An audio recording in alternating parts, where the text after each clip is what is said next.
మేడ్చల్ జిల్లా కండ్లకొయ్యలోని సీఎంఆర్ కళాశాల వద్ద ఉద్రిక్తత కొనసాగుతోంది. గర్ల్స్ హాస్టల్ వద్ద విద్యార్థినులు ఆందోళన చేస్తున్నారు. బాత్రూంలో ఉండగా వీడియోలు తీస్తున్నారని ఆరోపిస్తున్నారు. కాలేజీలో జరిగే విషయాలను బయటకు రానివ్వడం లేదంటూ విద్యార్థినులు ఆరోపిస్తున్నారు. కాలేజీ యాజమాన్యాన్ని చుట్టుముట్టేందుకు గేట్లు దూకి వెళ్లారు. గేట్లకు ఉన్న తాళాలు పగలగొట్టారు. ఉదయం నుంచి విద్యార్థులు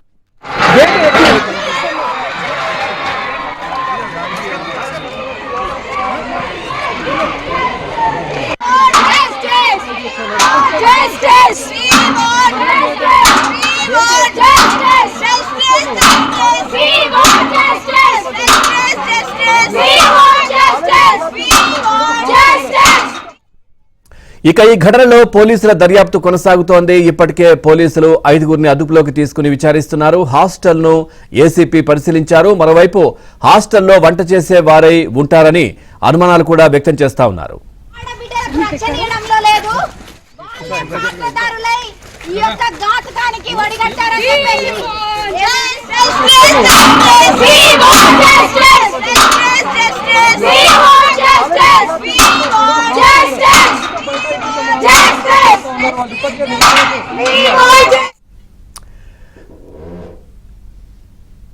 చూస్తున్నాం మేడ్చల్ జిల్లా కండ్లకొయ్యలోని సీఎంఆర్ కళాశాల వద్ద ఉద్రిక్తత కొనసాగుతోంది. ఇదే విషయానికి సంబంధించి మరింత సమాచారాన్ని మా క్రైమ్ కరెస్పాండెంట్ శశి అడిగి తెలుసుకుందాం. శశి, కాలేజ్ యాజమాన్యం ఏమైనా స్పందించిందా? పోలీసులు ఏం చెప్తున్నారు? విద్యార్థుల ఆరోపణ ఏంటి? సీఎంఆర్ ఇంజనీరింగ్ కాలేజ్ వద్ద ప్రస్తుతం ఉద్రిక్త పరిస్థితులు కొనసాగుతూనే ఉన్నాయి. రాత్రి నుంచి కూడా విద్యార్థులను ఆందోళనకు దిగారు. వాష్రూమ్లో రహస్య కెమెరాలను ఏర్పాటు చేసి ఆ రహస్య కెమెరాల ద్వారా తమ గోప్యతకు భంగం కలిగించే విధంగా వీడియోలు తీస్తున్నారంటూ కూడా విద్యార్థులు ఆరోపిస్తూ ఉన్నారు. హాస్టల్లో పనిచేసేటటువంటి సిబ్బంది మీద వారు అనుమానం వ్యక్తం చేస్తూ ఉన్నారు. సో ఈ నేపథ్యంలో రాత్రి ఈ విషయం బయటకు వచ్చిన తర్వాత విద్యార్థులంతా కలిసి మూకుమ్మడిగా బయటకు వచ్చి ఆందోళనకు దిగారు. కాలేజ్ యాజమాన్యం వెంటనే స్పందించాలంటూ కూడా వారు డిమాండ్ చేశారు. అయితే కాలేజీలో చాలా వరకు ఇలాంటి కార్యకలాపాలు కొనసాగుతున్నప్పటికీ కూడా మేనేజ్మెంట్ కు సంబంధించిన దృష్టికి తీసుకెళ్లే ప్రయత్నం చేసినప్పటికీ కూడా మేనేజ్మెంట్ ఎప్పుడూ కూడా స్పందించలేదు అన్నది విద్యార్థులకు సంబంధించినటువంటి ప్రధానమైనటువంటి ఫిర్యాదు. సో ఇప్పటికీ కూడా రాత్రి నుంచి విద్యార్థులను ఆందోళన చేస్తున్నప్పటికీ ఇప్పటికీ యాజమాన్యం స్పందించకపోవడంతో ఆగ్రహానికి గురైనటువంటి విద్యార్థులు కాలేజీ లోపలికి వెళ్లేటటువంటి ప్రయత్నం అయితే చేశారు. గేటు దూకి లోపలికి వెళ్లేటటువంటి ప్రయత్నం అయితే చేశారు. తక్షణమే కాలేజీ యాజమాన్యం ఈ విషయం గురించి స్పందించాలి. మరోవైపు కాలేజీ లోపల జరుగుతున్నటువంటి చాలా విషయాలను కూడా గోప్యంగా ఉంచడంతో పాటు విద్యార్థుల భద్రతకు భంగం కలిగించే విధంగా ప్రయత్నాలు కొనసాగుతున్నాయంటూ కూడా ఆందోళన చేస్తున్నారు విద్యార్థులు.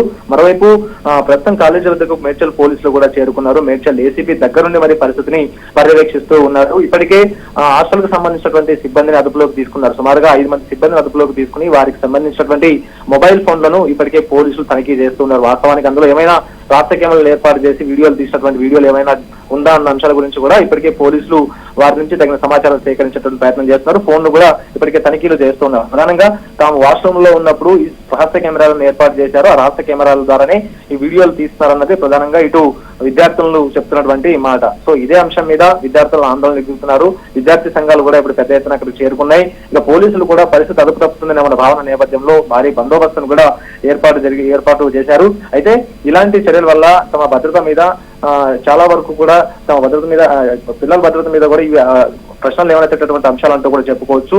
వాస్తవానికి కళాశాలకు సంబంధించి హాస్టల్కి సంబంధించి ఫీజులు చెల్లిస్తున్నప్పటికీ కూడా తమ భద్రతను తమ గోప్యతను కాపాడాల్సినటువంటి కాలేజీ యాజమాన్యం ఎప్పుడు కూడా అందుకు అనుకూలంగా ప్రయత్నాలు చేయలేదు. తాము ఎప్పుడు కంప్లైంట్ చేసినా కూడా తమ ఫిర్యాదులను ఎప్పుడు కూడా పరిచయం పెడుతూనే వస్తున్నాయంటూ కూడా విద్యార్థులు ఆరోపిస్తున్నారు. సో చూడాలి. పోలీసులు అయితే మాత్రం ఒక విషయం స్పష్టంగా చెప్తున్నారు. ఇప్పటికే కొంతమంది అనుమానితుల సెల్ ఫోన్లు తాము సేకరించినప్పటికీ అందులో ఎలాంటి వీడియోలు ఉన్నట్టుగా తాము గుర్తించలేదంటూ కూడా పోలీసులు చెప్తూ ఉన్నారు. ఇంకా ఆధార్ ఏవి దొరకలేదంటూ కూడా పోలీసులు చెప్తూ ఉంటే మరోవైపు దర్యాప్తు కూడా కొనసాగిస్తాం. వాస్తవానికి అలాంటి చర్యలకు ఎవరైనా దిగు ఉంటే పొరపాటున వీడియోలు రికార్డ్ చేస్తుంటే మాత్రం ఖచ్చితంగా కఠిన చర్యలు తీసుకుంటామంటూ కూడా మేడ్చల్ పోలీసులు చెప్తూ ఉన్నారు. Right, thank you Shashi, thanks for the updates.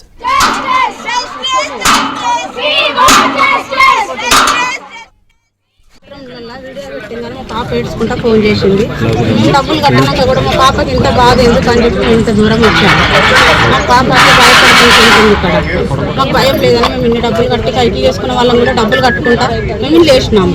1,13,000 కట్టినాము మేము ఇక్కడ. కట్టినాక కూడా మా పాప ఏడ్చుకుంటా ఫోన్ చేసి మేము కూడా వేసుకుంటాం. ఇంత దూరం వచ్చి కాలేజీ వాళ్ళకి చేయలేదు. ఇక్కడ అడుగుదామని వచ్చింది కదా. చేయలేదు. ఏ ఇయర్ అవుతుందా మన పాప? First year. మాట్లాడితేనే ఏడ్చుకుంటేనే ఫోన్ చేసిన అమ్మ ఇట్లా చేస్తారు మమ్మల్ని. ఏమని చెప్పింది? బాత్రూమ్లలో వీడియోలు పెట్టారు. మేము చూసుకోకుండా మేము బాత్రూమ్ వెళ్తుంటే మా గలీజ్ అనిపించింది, ఇట్లా పెట్టిరమ్మా అని చెప్పి ఏడ్చుకుంటే ఫోన్ చేస్తే మీరు చూసుకురమ్మా అంటే చూసి బయటకు వచ్చామమ్మా అని చెప్పి. ఇప్పుడు మీరు ఏం కోరుకుంటున్నాం? అంటే సేఫ్టీ ఉందనుకుంటారా? అమ్మాయికి రక్షణ ఉందనుకుంటారా? ఇక్కడ అడగాలి, మేము అడగాలని వచ్చాము ఇక్కడికి. రాత్రి సిఎంఆర్ కాలేజీలో గర్ల్స్ హాస్టల్లో అమ్మాయిల బాత్రూమ్ ఎవరో కదులుతున్నట్టుగా షాడో కనిపించినట్టుగా ఒక అమ్మాయి అనుమానం వ్యక్తం చేసి వెంటనే ఎక్కడైనా నోటీస్కి తీసుకుపోవడం జరిగేది. అయితే ఈ క్రమంలో అమ్మాయిలందరూ కూడా ఇంతకుముందు కూడా కొన్ని వీడియోలు తీసి ఉంటారు అని అనుమానం వ్యక్తం చేయడం జరిగింది. చేసే ఒక 5 వ్యక్తుల మీద అనుమానం ఉంది అని చెప్పడం జరిగింది. వెంటనే ఫింగర్ ప్రింట్ వాళ్ళని కూడా పిలిపించి కిటికీ పైన ఫింగర్ ప్రింట్స్ ఉన్నాయని చూడడం జరిగింది. ఒక 2 ఛాన్స్ ప్రింట్స్ అయితే ఉన్నాయి, అవి ఎవరి అన్నది వెరిఫై చేస్తున్నాము. 5 కూడా ఫింగర్ ప్రింట్స్ తీసుకోవడం జరిగింది. అదేవిధంగా వాళ్ళు ఎవరైతే అనుమానించారో వాళ్ళందరి ఫోన్లు కూడా తీసుకొని ప్రాథమికంగా మెమరీలో ఉన్న వరకు చూడడం జరిగింది. ఇప్పటివరకైతే ఎటువంటి వీడియోలు కనబడలేదు. దానికోసం కూడా మేము క్యాట్కు పంపించి ప్రత్యేక సాఫ్ట్వేర్ ద్వారా అందులో ఒకవేళ డిలీటెడ్ ఉన్నా సరే వాళ్ళ మీద తీవ్రమైన చర్యలు తీసుకోవడం జరుగుతుంది. కొంత మేనేజ్మెంట్ నిర్లక్ష్యం కనబడుతుంది. మహిళల రూమ్ల వెనకాల లేబర్కు 2 రూమ్లు పెట్టడం జరిగింది. అక్కడనే వెంటిలేటర్ కూడా ఉండడం జరిగింది. 3 అనుమానితులు మన అదుపులోనే ఉన్నారు. వాళ్ళ ఫింగర్ ప్రింట్స్ వెరిఫికేషన్ కోసం ఇప్పుడు చూస్తే వీళ్ళ కాలేజీలో మాత్రం వెంటిలేటర్స్ పని వాళ్ళకి యాక్సెస్ ఉన్నది కాబట్టి అనుమానించడానికి ఆస్కారం ఉంది. అక్కడ మేల్ ఫిమేల్ ఉన్నారు, ఫిమేల్ సర్వ్ చేస్తారు, మేల్ కుక్ చేస్తారు. ఆమె మీద కూడా కేసు నమోదు చేయడం జరుగుతుంది. స్టేట్మెంట్ ఇచ్చినప్పుడు స్టేట్మెంట్లో ఉంటే ఆమె ఎవరు వార్డెన్ మీద కూడా సేమ్ చర్యలు తీసుకోవడం జరుగుతుంది.